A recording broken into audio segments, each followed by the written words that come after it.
VF, j'espère que vous allez bien et aujourd'hui on se retrouve pour une nouvelle vidéo. Donc aujourd'hui je vais vous parler des ordinateurs quantiques, un sujet qui a été abordé de nombreuses fois, mais je n'avais pas réalisé de vraies vidéos sur le sujet en entier, donc c'est ce que je vais faire aujourd'hui. Donc dans les mots ordinateur quantique, on a ordinateur et on a quantique. Donc, on va définir les deux termes. Commençons par ordinateur. Alors, nous, dans la vie de tous les jours, on compte en base 10. Donc 0, 1, 2, 3, 4, 5, 6, 7, 8, 9. Et quand on arrive à 9, on ajoute une dizaine et on repart de 0. Voilà, et on fait ça jusqu'aux centaines, aux milliers, etc. On peut également compter en base 60, donc pour les heures, les minutes, etc. Mais les ordinateurs, eux, ils comptent en base 2. Donc, ils utilisent ce qu'on appelle des bits. Donc, ils utilisent soit des 0, soit des 1. Donc, un ordinateur, c'est une machine, donc un appareil électronique. Donc, il utilise ce qu'on appelle le courant électrique. Donc, lorsqu'il y a un courant, c'est un 1. Lorsqu'il n'y a pas de courant, c'est un 0. Les appareils qui font circuler ou pas le courant s'appellent des transistors, dont nous avons une illustration ici. L'ordinateur est fait de transistors, donc c'est transistors qui soit ils laissent passer le courant, soit ils le laissent pas. Et donc le nombre de transistors permet la puissance de l'ordinateur. C'est-à-dire que plus il y a de transistors, plus l'ordinateur est fort. Et donc il y a ce qu'on appelle la loi de Moore qui permet de montrer, c'était un peu une approximation de la puissance de l'ordinateur. C'est-à-dire que d'après les études de Moore, dans le futur, donc en fait, il s'agit d'une droite qui montre que au fil des années, on réussit à créer des transistors de plus en plus petits et donc à mettre de plus en plus de transistors dans un petit espace et ça permet d'augmenter la puissance des ordinateurs.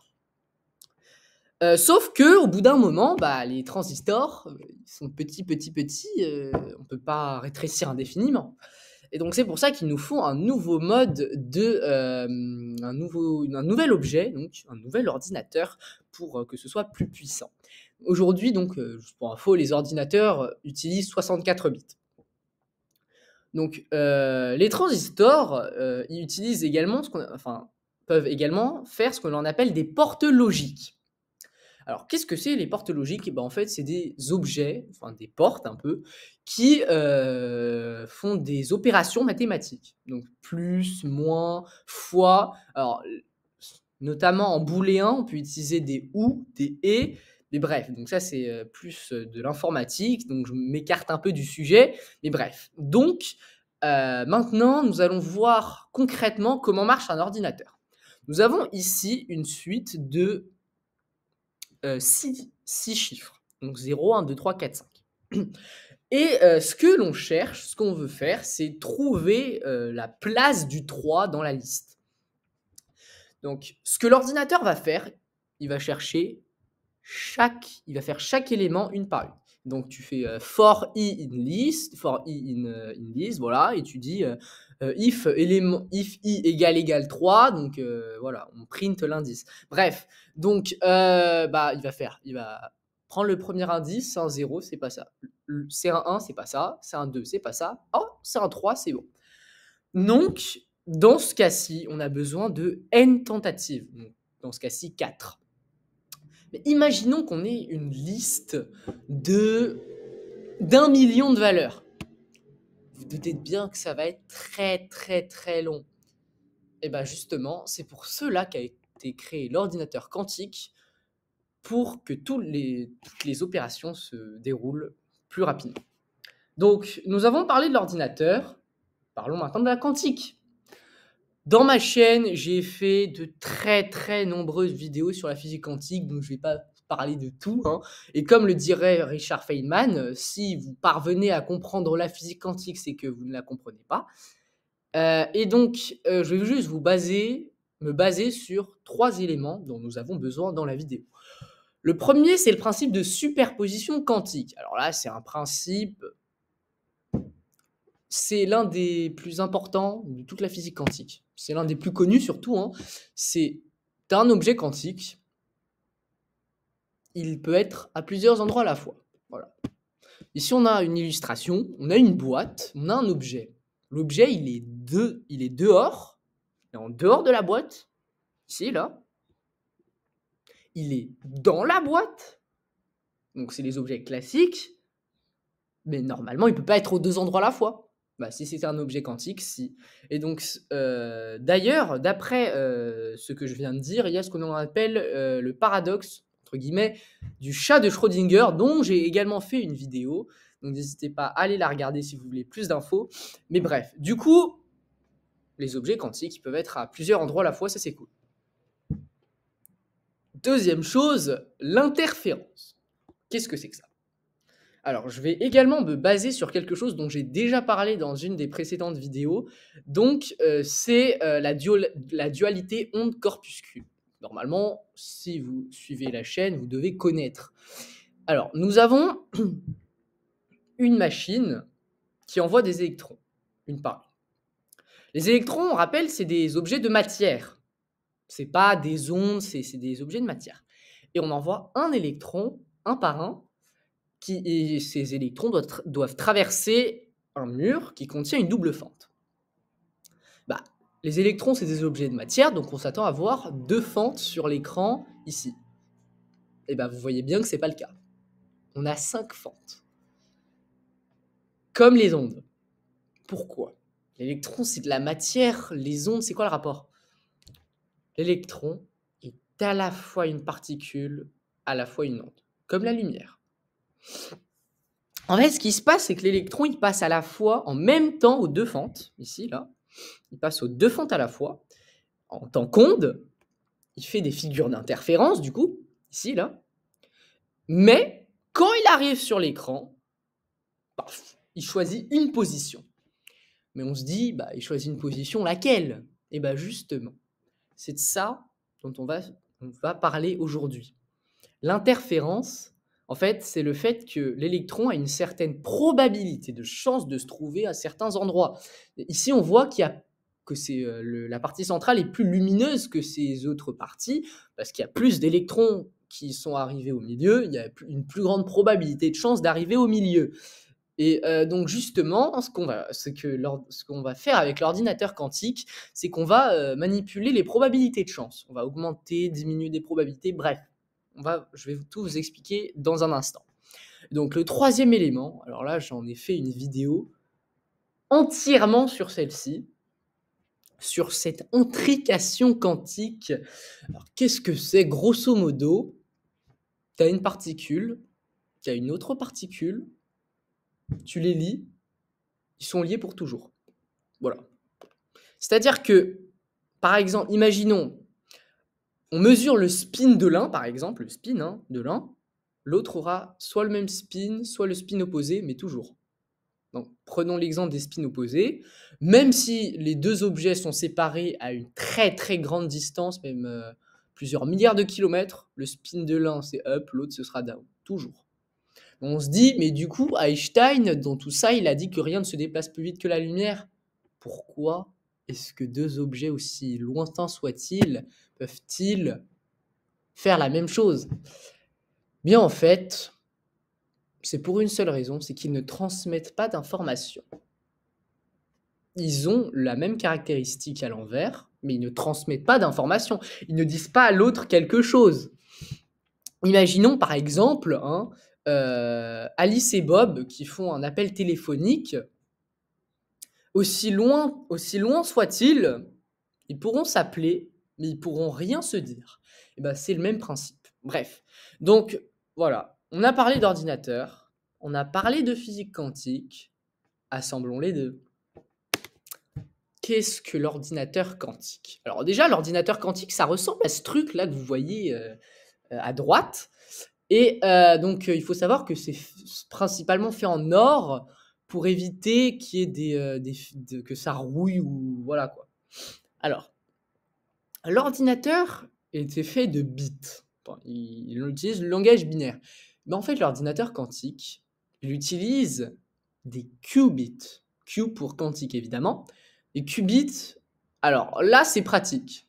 C'est pas un 0, un 1, c'est les deux à la fois. Non, c'est pas, on ne peut pas savoir lequel c'est les deux à la fois. C'est incroyable quand même. Vous voyez, on a une illustration ici. Donc là, on a utilisé l'exemple des spins. Enfin, c'est pas des spins, mais bref. On a une particule, enfin, on a un bit 0, un bit 1, et un qubit, c'est les deux à la fois. Voilà. Donc, un qubit, un 0, un 1 à la fois. Donc ça, vous l'avez compris, hein, c'est le principe de superposition, deux états quantiques à la fois. Nous avons dit tout à l'heure que les ordinateurs normaux utilisent le courant électrique. Et ben, ce n'est pas le cas pour les ordinateurs quantiques, hein, évidemment. On va utiliser d'autres types, d'autres choses, hein.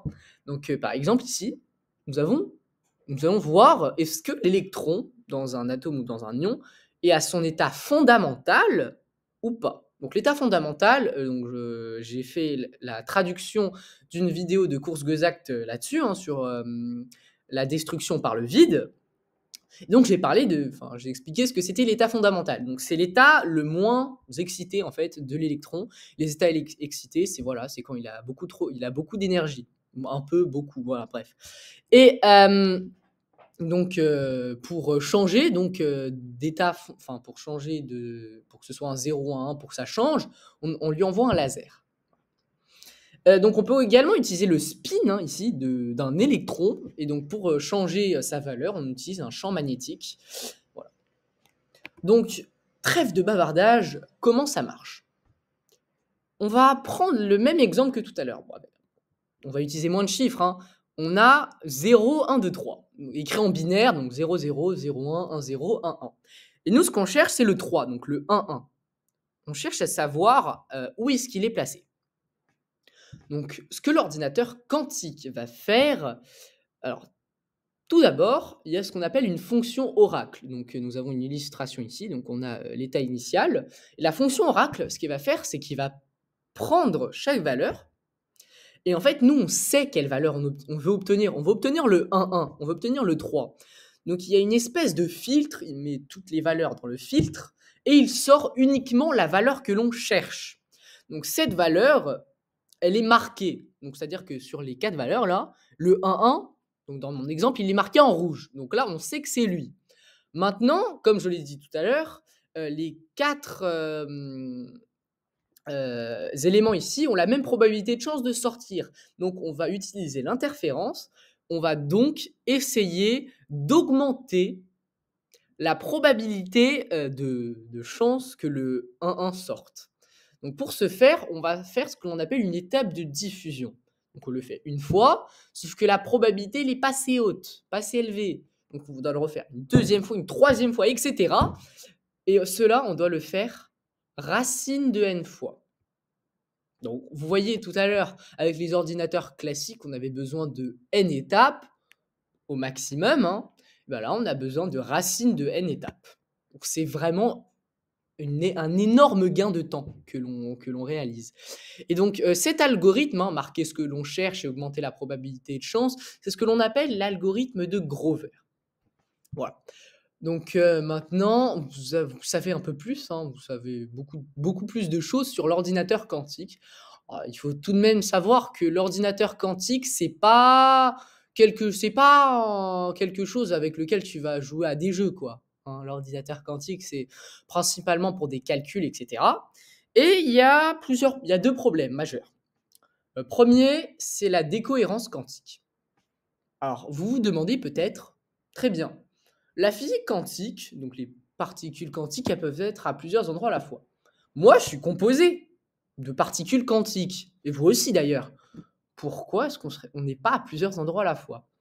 Et bien ça, c'est parce que nos particules interagissent avec d'autres choses, d'autres particules, les atomes de l'air, la table, ma chaise, bref.